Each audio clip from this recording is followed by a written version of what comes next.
to another episode of This Academic Life.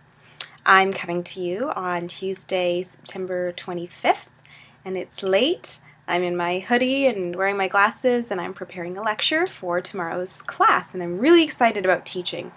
And every time I'm preparing a lecture, I always think about my students and think about the different strategies that I've used to learn to interact with them and structure my lesson plans and all that kind of stuff. As it happens, tonight I hopped on Twitter, and I'm a big Twitter user, and some of the people that I follow were involved in a chat about the public education system in British Columbia, which is where I live, and they were using the hashtag #WhySchool. Now, the #WhySchool hashtag comes from the title of a book by Will Richardson, and he's an educator who talks about how to be innovative in the school system and how to deal with technology. In fact, his book is called #WhySchool: How Education Must Change When Learning and Information Are Everywhere.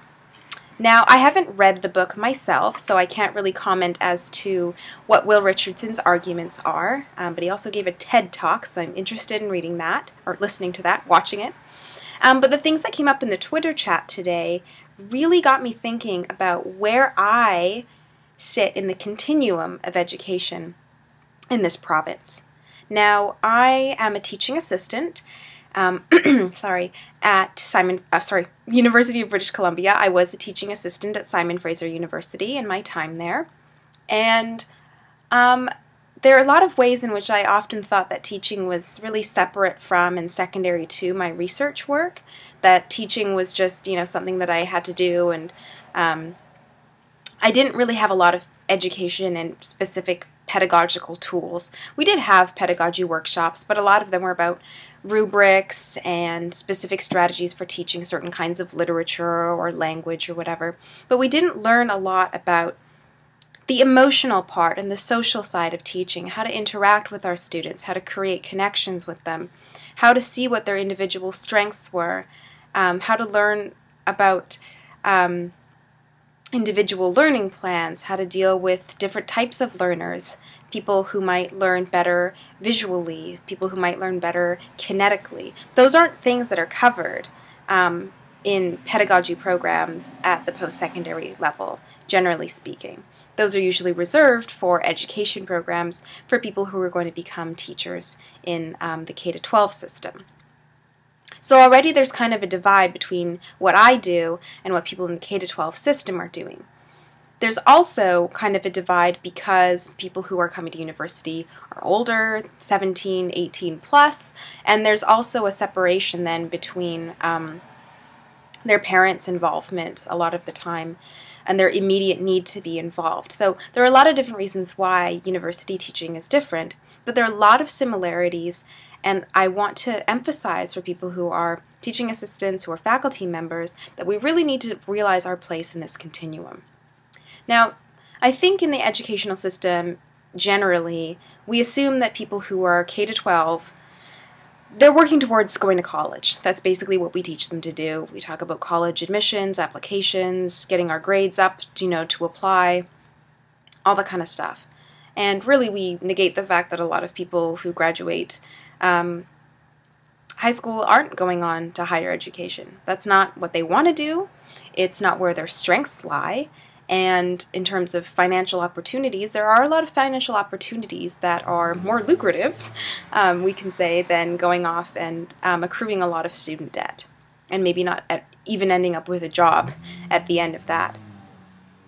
I teach English, and if people don't already know, English is, in the university system, for most people, a requirement. So basically what we do in the English department, obviously we have the people who major in English and want to go on. We do a lot of service teaching, teaching for people who need to get their language credits or a Canadian Studies credit or an arts credit or whatever.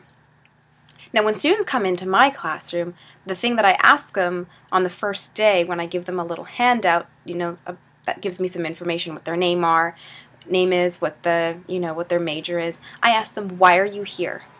Are you here because you love English and you love literature and you really want to know about it? Or are you here because you want to improve your writing skills because you're going into a business program? Are you here to improve your reading skills? Or are you here because it's just a credit that you need?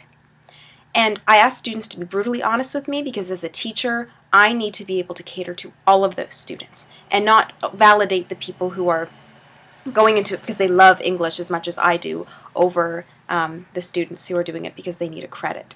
So that's a really important thing to realize in any classroom, that there are some students who just don't want to be there, and they have to be there. Now that's not to say that I don't teach to them. I will specifically ask them, what do you want feedback on? If you want feedback on your writing skills because that's what you're working on, I'm not going to obsess on did you get this metaphor right and did you understand the nuances and intricacies of this particular poetic thing. That's not my focus. My focus is to help them be a better writer. That's a hard thing to do. I think oftentimes, especially at the university level, when we, just by our names alone, we're called teaching assistants. I think that all of us are teachers in our own respect. I don't think of myself as a teaching assistant. I think of myself as a teacher, plain and simple. And here's why. The professors are the ones who are doing the lecturing. If you're talking about the structure of a lot of these first year courses where you are teaching to a really diverse population of learners, ones who maybe don't want to be there, but ones who do, some who are really struggling with English, some who aren't. We're the ones who get the most time with the students, the most direct one-on-one time with the students. We're the ones who are giving feedback on their assignments. We're referring them to other learning help or writing help. We're the ones who are having that direct contact. And that means that we have a lot of responsibility. And I think that we should give ourselves the benefit of the doubt and say that, yep, we're teachers. Yes, we're assisting the professor who's giving the lecture, but we are teachers in our own right. And I think that also might help some of us to think a little bit more thoughtfully about what our roles are, the skills that we might need or want to improve on as we're working on different learning strategies. And I think it helps to understand how really important we are to the university. Now, our importance to the university as teachers can be really tricky at times. I know that my teaching union is currently bargaining for pay that reflects what we do in university. Other teaching assistant unions across Canada are doing the same. I think that we can also understand the importance of what we do by realizing that, especially if you're teaching first year English, you're getting a lot of these first year students who are coming straight out of high school. The high school system is swamped. Teachers are asked to do a lot, and we're also asked to do a lot. So knowing that the work that they're doing doesn't just magically transform into something completely different because the summer has gone by or a year has gone by and they're suddenly in university. That doesn't necessarily change the fact that there are still maybe issues that they're struggling with, and we need to take on that responsibility to learn more about education, to talk to our colleagues about it if there are different strategies that they use, and I think push for different departments to have a really solid pedagogy program, one that involves not just a wide range of how to teach different issues or different types of literature or different types of, whatever your discipline is, if it's the sciences, different modes of statistical analysis or chemistry, biology, whatever your field is. I think that helping to incorporate more practical skills surrounding the emotional part and the social interactive part of learning is really, really key. Because just because parents aren't involved doesn't mean that they don't also have a stake in that kind of learning. So yeah, it's a really contentious issue, and I think that it's important for people who are at the university level to get involved in these bigger conversations surrounding educational issues, because we're involved in it as well, as much as we want to think that higher education is separate from public education. We're not, especially given that we are, a lot of us, I should say, not all higher education institutions, but a lot of higher education institutions are publicly funded, and therefore we have a stake in it, and we also have a responsibility. So those are just some thoughts that I have. I'm kind of interested to look through everything that was said on the Why School hashtag on Twitter today. But I do want people at the university level to get involved in the conversation. I want us to talk more to each other about teaching techniques, about what it means to, have different knowledge bases. I was mentioning on the Twitter chat that, we have to think about what's going on in our school system, but also think about what's going on in teacher education. What's going on in the programs that are teaching the teachers?